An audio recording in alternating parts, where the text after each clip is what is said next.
Hello my dear students, एक बार फिर से आपके अपने YouTube channel online chemistry with Atal Patidar में मैं आपका बहुत बहुत वेलकम करता हूं।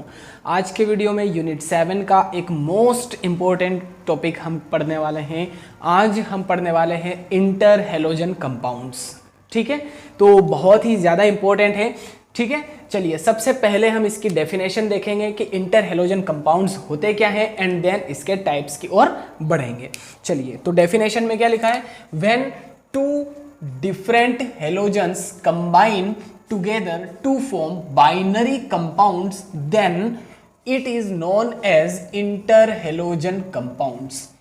ठीक है, अब अगर दो अलग अलग हैलोजन आपस में कंबाइन होते हैं तो उन्हें हम क्या करते हैं? बाइनरी कंपाउंड्स का फॉर्मेशन करते हैं, तो उन्हें हम कहते हैं इंटर हैलोजन कंपाउंड्स। अब हमें पता है हैलोजन्स कौन कौन से होते हैं? फ्लोरीन, क्लोरीन, ब्रोमीन और लास्ट में आता है आयोडीन। ठीक है, तो एटॉमिक नंबर इंक्रीज होने के साथ साथ में इनका एटॉमिक साइज भी इंक्रीज होता है। ठीक है, अब एक बात मैं आपको यहाँ पर ये बता दूं कि जो बड़े साइज का हैलोजन है वो अपने से छोटे साइज के हैलोजन के साथ में इंटर हैलोजन कंपाउंड्स बनाता है। ठीक है, सपोज कीजिए कि ब्रोमीन जो है ना, ये कंबाइन होगा क्लोरीन के साथ में या फिर फ्लोरीन के साथ में और इंटर हैलोजन कंपाउंड्स बनाएगा, है ना। फ्लोरीन नहीं बना सकता है ब्रोमीन के साथ में, ब्रोमीन बनाएगा इंटर हैलोजन कंपाउंड्स फ्लोरीन के साथ में। ठीक है, तो BrF3 है ना, कुछ इस तरह से। या फिर अगर क्लोरीन और फ्लोरीन की बात करें तो क्लोरीन बनाएगा फ्लोरीन के साथ में ClF, कुछ इस तरह से इंटर हैलोजन कंपाउंड्स बनते हैं। ठीक है, तो बड़े साइज का जो हैलोजन है वो अपने से छोटे साइज के हैलोजन के साथ में इंटर हैलोजन कंपाउंड्स बनाता है। ठीक है, ये बात क्लियर हुई। अब आगे क्या लिखा है? They can be assigned general compositions as XX-, XX-3, XX-5 and XX-7 where X is more electropositive and bigger halogen than X-. ठीक है, अब यहां पर जो X होगा, है ना, X क्या होगा? लिखा है more electropositive and bigger halogen. X क्या होगा? बिगर साइज का हेलोजन होगा।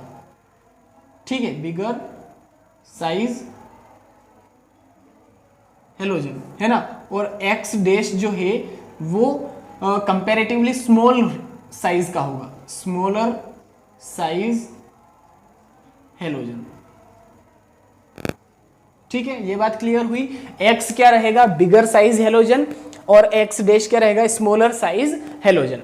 ओके, और यहां पर X क्या होगा? ये भी इंपॉर्टेंट है, मोर इलेक्ट्रोपॉजिटिव, ज्यादा इलेक्ट्रोपॉजिटिव रहेगा X- के कंपैरिजन में। ठीक है, चलिए अब टाइप्स की तरफ बढ़ते हैं। लिखा है there are 4 types of inter halogen compounds. 4 type के होते हैं इंटर हैलोजन कंपाउंड्स। कहीं कहीं पर X- कुछ इस तरह से लिखा हुआ हो सकता है, कहीं पर आपको AX भी मिलेगा, कहीं पर आपको AB भी मिलेगा, कोई प्रॉब्लम नहीं है ना। तीनों ही एक ही चीज है। आपकी NCERT में कुछ इस तरह से शो किया गया है टाइप्स को, XX- है ना, और फिर XX-3 इस तरह से, XX-5 और XX-7, कुछ इस तरह से NCERT में शो किया गया है टाइप्स को। ठीक है, तो कोई प्रॉब्लम नहीं है इसमें। ठीक है, चलिए अब फर्स्ट टाइप लिखा है XX-, हम NCERT के अकॉर्डिंग ही चल रहे हैं। ठीक है, तो XX- टाइप में क्या लिखा है? Their geometry is linear. इनकी ज्योमेट्री क्या होती है? लीनियर होती है। ठीक है, in the ground state electronic configuration of central है, ठीक है, central atom chlorine has 1 unpaired electron which forms covalent bond with other halogen atom. sp3 hybridization is found in the XX- type of interhalogen compounds। ठीक है, अब जो XX- type के इंटरहेलोजन compounds होते हैं उनकी जो ज्योमेट्री होती है, जो स्ट्रक्चर होती है, वो कैसी होती है? लीनियर होती है। और इनमें जो सेंट्रल हेलोजन एटम होता है उनमें sp3 हाइब्रिडाइजेशन होता है। याद रखिएगा, sp3 हाइब्रिडाइजेशन पाया जाता है। ठीक है। अब यहाँ पर क्या होता है, जब हम सेंट्रल एटम का जब इलेक्ट्रॉनिक कॉन्फ़िगरेशन लिखेंगे ग्राउंड स्टेट में, है ना, तो यहाँ पर देखिए एग्जाम्पल भी लिखा है CLF, IF, BRF, ICL, तो इसमें से कोई सा भी एग्जाम्पल हम ले सकते हैं, है ना। हम यहाँ पर ले लेंगे CLF का एग्जाम्पल, ठीक है। तो यहाँ पर सेंट्रल एटम या सेंट्रल हेलोजन होगा क्लोरीन, ठीक है। तो क्लोरीन का हमें इलेक्ट्रॉनिक कॉन्फ़िगरेशन लिखना है ग्राउंड स्टेट में, तो यही लिखा है यहाँ पर। देखिए क्लोरीन का एटॉमिक नंबर 17 होता है, 1s2, 2s2, 2p6, 3s2 and 3p5, d orbital खाली रहता है इसमें, ठीक है। तो ग्राउंड स्टेट में इसका इलेक्ट्रॉनिक कॉन्फ़िगरेशन कुछ इस तरह से हो जाएगा, 3s में 2 इलेक्ट्रॉन और 3p में 5 इलेक्ट्रॉन। अब यहाँ पर अगर आप देखेंगे तो एक अनपेयर्ड इलेक्ट्रॉन है, जैसा कि थ्योरी में लिखा था, है ना। Central atom chlorine has 1 unpaired electron, ठीक है, एक अनपेयर्ड इलेक्ट्रॉन है जो कि क्या करेगा, कोवेलेंट बॉन्ड का फॉर्मेशन करेगा। अब एक जो बॉन्ड है, एक जो इलेक्ट्रॉन है वो आ जाएगा फ्लोरीन का, एक इलेक्ट्रॉन ये वाला किसका है, फ्लोरीन का। तो कुछ इस तरह से CLF मॉलिक्यूल बन जाएगा, CLF, ठीक है, क्लोरीन मोनोफ्लोराइड, ठीक है। तो इसका फॉर्मेशन हो जाएगा। अब इसकी स्ट्रक्चर की अगर हम बात करें तो कैसे बना सकते हैं इसकी स्ट्रक्चर, देखिए यहाँ पर लोन पेयर बहुत ज़्यादा इंपॉर्टेंट है ना, लोन पेयर का खासा ध्यान रखना है हमें, ओके। चलिए, तो देखिए सबसे पहले तो इसकी ज्योमेट्री या जो स्ट्रक्चर होगी वो लीनियर होगी, है ना। तो ये क्लोरीन है ना, सेंट्रल एलिमेंट है, सेंट्रल एटम है। अब क्लोरीन और फिर फ्लोरीन कुछ इस तरह से अटैच होंगे। अब यहाँ पर देखिए 1 2 3 lone pair of electrons present है, तो 3 लोन पेयर ऑफ इलेक्ट्रॉन्स बना दीजिए कुछ इस तरह से, ये 3 लोन पेयर ऑफ इलेक्ट्रॉन्स बन जाएंगे। तो ये जो CLF मॉलिक्यूल है उसकी स्ट्रक्चर यहाँ पर बन जाएगी, ठीक है। और यहाँ पर जो क्लोरीन है ये sp3 हाइब्रिडाइजेशन शो कर रहा है, देखिए कैसे, S और P के कितने 3 है, तो यहाँ पर देखिए आप sp3 हाइब्रिडाइजेशन शो कर रहा है क्लोरीन, ठीक है। चलिए गाइस, अब नेक्स्ट जो टाइप्स हैं इंटर हेलोजन कंपाउंड्स के वो हम देख लेते हैं। तो XX-3 टाइप में क्या लिखा है, XX-3 involves sp3 dehybridization of central halogen atom and the molecule has trigonal bipyramidal geometry, but due to 2 lone pair of electron its structure would be bent T-shaped, ठीक है। अब जो इस टाइप के इंटर हेलोजन कंपाउंड्स होते हैं उनमें halogen atom जो है, central halogen atom sp3 d hybridization show करता है, और इस हाइब्रिडाइजेशन के अकॉर्डिंग इसकी स्ट्रक्चर या ज्योमेट्री होनी चाहिए इसकी ज्योमेट्री होनी चाहिए ट्राइगोनल बाइपिरामिडल। बट यहाँ पर 2 लोन पेयर ऑफ इलेक्ट्रॉन की प्रेजेंस रहती है, सो इसकी स्ट्रक्चर क्या हो जाएगी, बेंट टी शेप के जैसी, ठीक है। बेंट टी शेप जो स्ट्रक्चर है, जो ज्योमेट्री है वो इसकी हो जाएगी, है ना। VACPR थ्योरी के अकॉर्डिंग इसकी स्ट्रक्चर चेंज हो जाएगी, है ना। 11th का टॉपिक है VACPR थ्योरी। अगर आपने नहीं पढ़ा है, नहीं देखा है, तो पहले प्लीज वो देख लीजिए, ताकि आपको समझ में आ जाएगा कि lone pair lone pair lone pair bond pair और बॉन्ड पेयर में किस तरह से रिपल्शन होता है, ठीक है। तो यहाँ पर VACPR थ्योरी के अकॉर्डिंग इसकी स्ट्रक्चर क्या हो जाएगी, बेंट टी शेप, ठीक है। एग्जाम्पल है इसके BRF3, है ना, BRF3, CLF3, IF3 एक्सेट्रा। अब यहां पर हम एक एग्जाम्पल लेंगे CLF3, ठीक है, इसको हमें लेना है। तो यहां पर सेंट्रल जो एटम है वो है क्लोरीन, है ना, हेलोजन एटम है क्लोरीन, सेंट्रल एटम। तो यहां पर इसका इलेक्ट्रॉनिक कॉन्फ़िगरेशन लिखा हमने 1s2, 2s2, 2p6, 3s2, 3p5। अब ग्राउंड स्टेट में क्या होता है, S में 2 इलेक्ट्रॉन है, P में 5 इलेक्ट्रॉन है। अब फर्स्ट एक्साइटेड स्टेट में क्या होगा कि जो ये वाला इलेक्ट्रॉन है ना, कौन सा वाला, ये वाला इलेक्ट्रॉन, ये आ जाएगा यहाँ पर। तो देखिए यहाँ पर एक इलेक्ट्रॉन की कमी हो गई और यहाँ पर एक इलेक्ट्रॉन इंक्रीज हो गया, ठीक है, यहाँ पर आ गया है।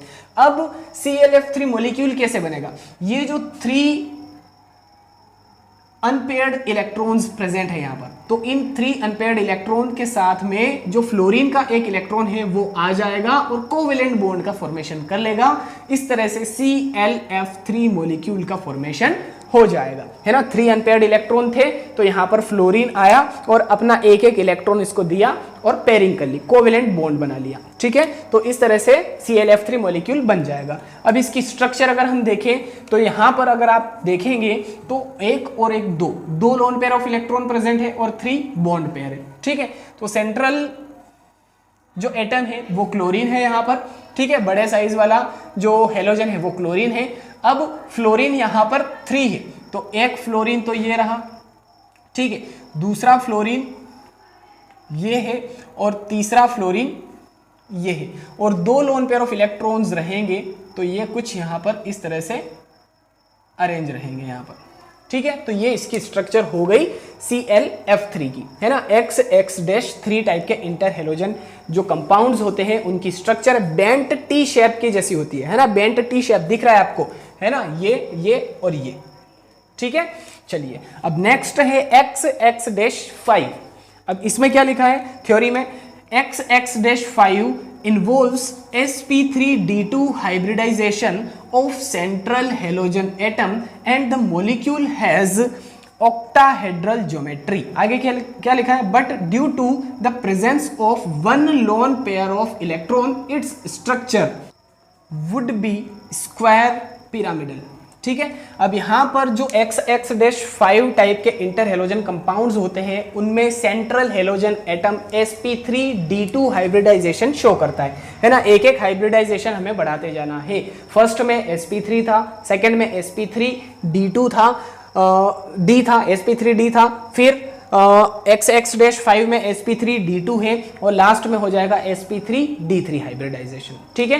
तो यहां पर sp3d2 हाइब्रिडाइजेशन शो करता है और इसके अकॉर्डिंग इसकी स्ट्रक्चर होनी चाहिए ऑक्टाहेड्रल, बट यहां पर एक लोन पेयर ऑफ इलेक्ट्रॉन की प्रेजेंस के कारण इसकी स्ट्रक्चर हो जाएगी स्क्वायर प्लेनर, स्क्वायर पिरामिडल, ठीक है। इसकी जो ज्योमेट्री या जो स्ट्रक्चर है वो क्या हो जाएगी, स्क्वायर पिरामिडल, ठीक है। अब यहां पर एग्जाम्पल भी लिखे हैं IF5, BRF5, ClF5 एक्सेट्रा, ठीक है। अब IF5 को हम लेकर के चलते हैं, ठीक है।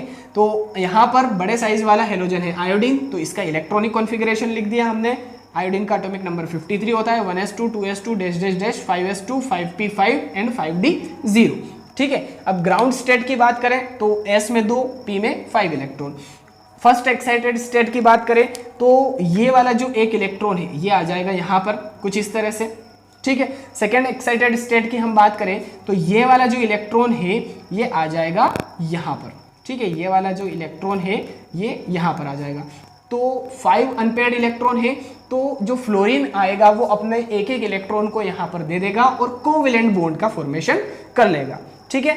तो जो IF5 मॉलिक्यूल है वो किस तरह से बनेगा मैं आपको यहां पर बता देता हूं, ठीक है। IF5 मॉलिक्यूल हमें बनाना है, ठीक है, IF5।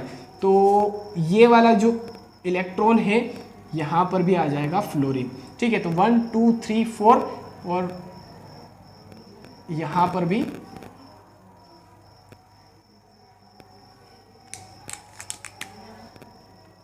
ठीक है, यहां पर भी फ्लोरीन आ जाएगा। तो 1 2 3 4 5 जो फ्लोरीन है वो आ गए हैं, तो कुछ इस तरह से IF5 मॉलिक्यूल बन जाएगा। अब इसकी स्ट्रक्चर की अगर हम बात करें तो स्क्वायर पिरामिडल होती है इसकी स्ट्रक्चर, है ना। तो आयोडीन जो है ये सेंट्रल हेलोजन है, सेंट्रल हेलोजन एटम है।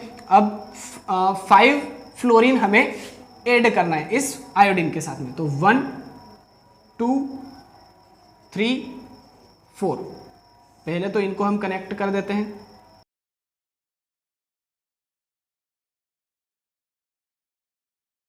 और एक फ्लोरीन बचेगा उसको हम यहां पर शो कर देते हैं, ठीक है। तो IF5 बन गया।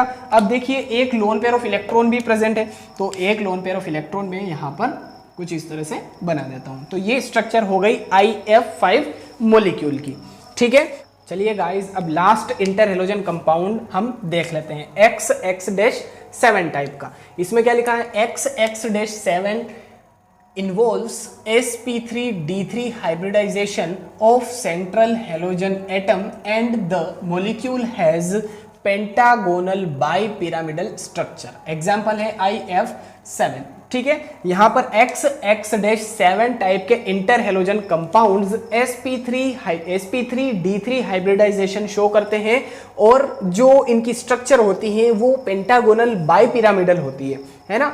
यहाँ पर कोई भी lone pair of electron present नहीं होता है, सो इसीलिए लोन पेयर बॉन्ड पेयर के बीच में रिपल्शन नहीं होता है। सो इसीलिए इनकी स्ट्रक्चर जो होती है हाइब्रिडाइजेशन के अकॉर्डिंग वही होगी। ठीक है, पेंटागोनल बाई पिरामिडल। चलिए अब यहाँ पर एग्जांपल है IF7।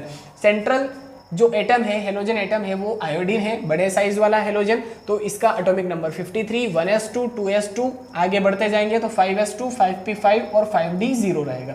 ठीक है, ग्राउंड स्टेट में s में 2 और p में 5 इलेक्ट्रॉन्स।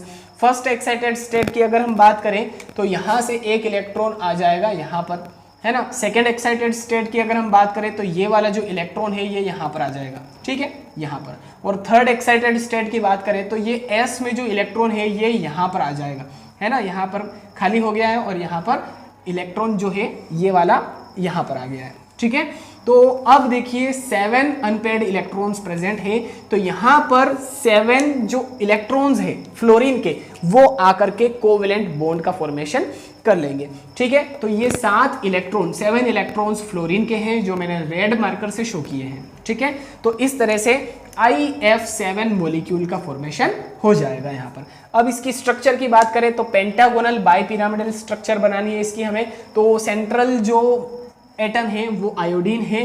कितने फ्लोरीन है? 7 फ्लोरीन है, तो 5 फ्लोरीन तो कुछ इस तरह से अरेंज हो जाएंगे, है ना। देखिए स्ट्रक्चर किस तरह से मैं बना रहा हूँ, थोड़ा सा ध्यान रखिएगा आप। ओके,